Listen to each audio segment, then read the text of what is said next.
Olá pessoal, meu nome é Bernardo and in today's video I'm just gonna give my number one, my Ibanez Fireman, a bit of a TLC. It's been long due by now. So I'm just gonna do a basic setup, nothing too fancy, and I will show you the process and hopefully you can get some value out of this video. So basically I'm gonna clean the fretboard with some lemon oil, put new strings of course, and adjust the intonation as well as checking if the action is okay.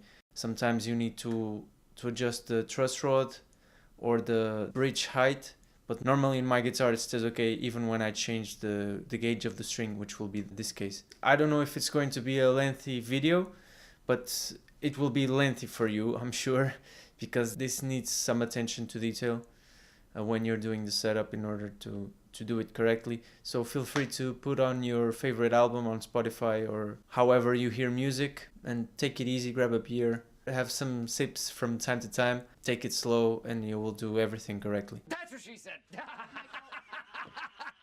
So enjoy, I'll see you at the end of the video. So my fretboard has been a bit dirty for some time now. If you've seen my last few videos, you know that I haven't changed strings in a long time. These are all the materials that you will need. You'll need lemon oil to clean the fretboard. You should not use this if you have a maple fretboard. This example is a rosewood fretboard. So from time to time, let's say once or twice a year, you should use the lemon oil in order to condition the fretboard and clean all this gunk that my fretboard is full of. So that's the first thing you need. Afterwards you need strings, of course. This tool once again helps to do things faster. You will also need a screwdriver to adjust the intonation at the bridge, tuner of course, and just a cloth. So now I will start with the lemon oil. You just put some drops. I usually put like 1 or 2 drops per fret. When I get to the top frets, it's usually just 1, if even. Just don't exaggerate. So now you let it sit for a few seconds. See, that's what happens, I put too much. You will see it maybe start dripping as well, but it's okay because my girlfriend will never notice this.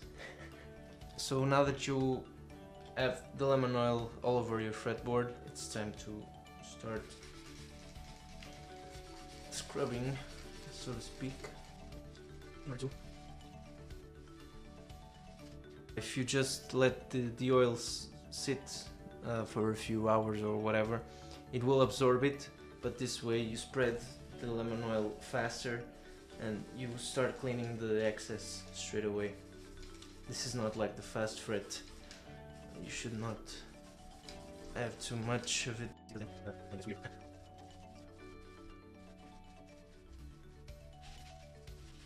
See? A bit dirty. And this is just the first round. I'll do it a bit more focused. 4 to 6 days later. When I said earlier that you should not use the lemon oil if you have a maple fretboard, it's just a waste of time because it's not gonna do anything to the wood. This serves basically to clean it, and since the maple fretboards are like 99% of the times have some kind of finish, that's why they are always shiny. You don't need to use the lemon oil because it won't do anything to the wood itself. You should learn to do this on your own because it's some money that you will save instead of taking your guitar to the guitar tech or guitar store or whatever. They charge a bit for guitar setups, and this is something that if you have a bit of patience, you can learn to do yourself. And I don't remember how much this was because, like all my stuff, I just bought it a long time ago and it lasts, you see. Okay, fretboard is clean, so now the next step is to put the strings. This will be fairly the same as it was on the acoustic. I did a video of that some time ago, so I will link it somewhere in the description as well. Grab a pencil and put some graphite on each string slot, at the nut, the bridge, and in this example as well at the tailpiece. Yours might look a bit different than mine, but basically it's the same idea. Your cue stick, you have the bridge pins, you put the string under, then you put the bridge pin on, and here you just, it's even easier. You just have to grab the ball end, you just have to grab it, put it on the tailpiece, and it's done. 4 to 6 more days later. Now remember to stretch your strings. This will need some adjustment over time, of course, because next is intonation. A few tugs are enough. I'm just doing it already because I know that I will want to do it again after it's tuned.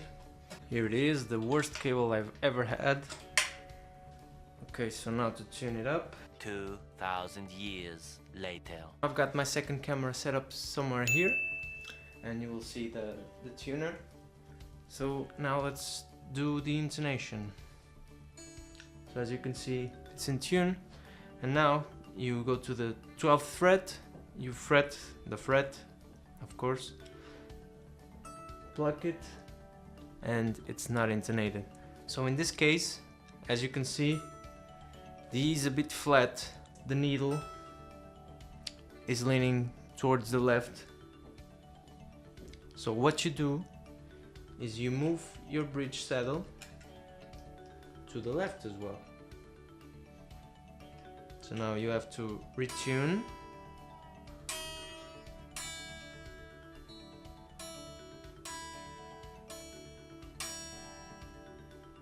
It's in tune. Now go to the 12th fret.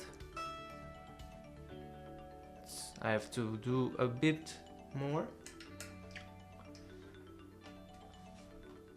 Should be okay now.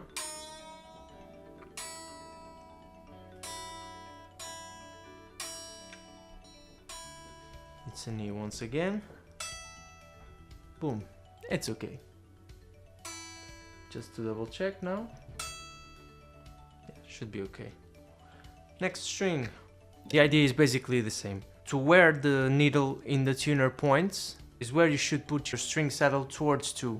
If you're facing the guitar the same way as I am, of course, if the needle on your tuner is pointing towards the left, you put your string saddle towards the left as well. And if your needle in the tuner is pointing towards right, you put your string to the right. So flat left and sharp right. It's very basic, but you don't need to know that as long as you know the needle trick. So I'm going to do the same for all of the remaining strings.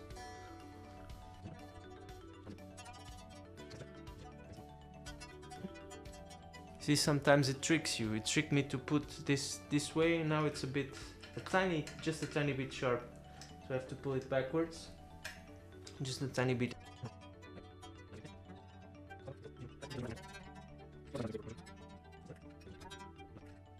Also, don't worry if your string saddles end up like in a perfect line or something like that. That's not important. What's important is that you have your strings all intonated evenly, as best as you can. Thousands of tears later. Alright, that's it. I'm done, and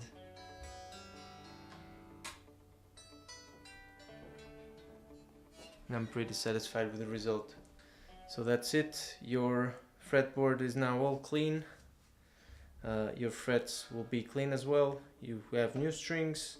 You adjusted the intonation. All that it's left is just to do a checkup on the action, but my action normally, even when I change the string gauge on this guitar, my action normally stays fairly the same.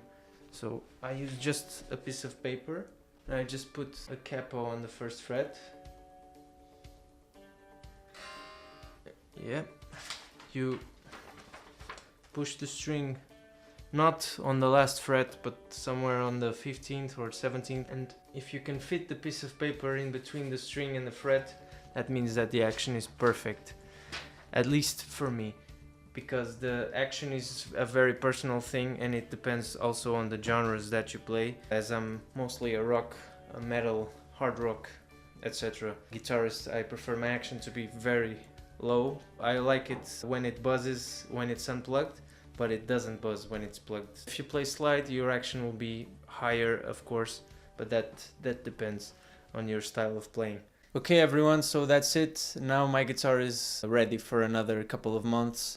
I say a couple of months because I put the Gibson strings, which I've been speaking about in the past few videos, but I have to use them up, so that's their purpose for now. If someone has any extra doubts, like how to adjust the bridge or the truss rod, especially because those are topics that I didn't touch in this video, feel free to comment so I can address these topics in the coming weeks if you have interest in it. If not, just next week I'll be here again with some kind of video.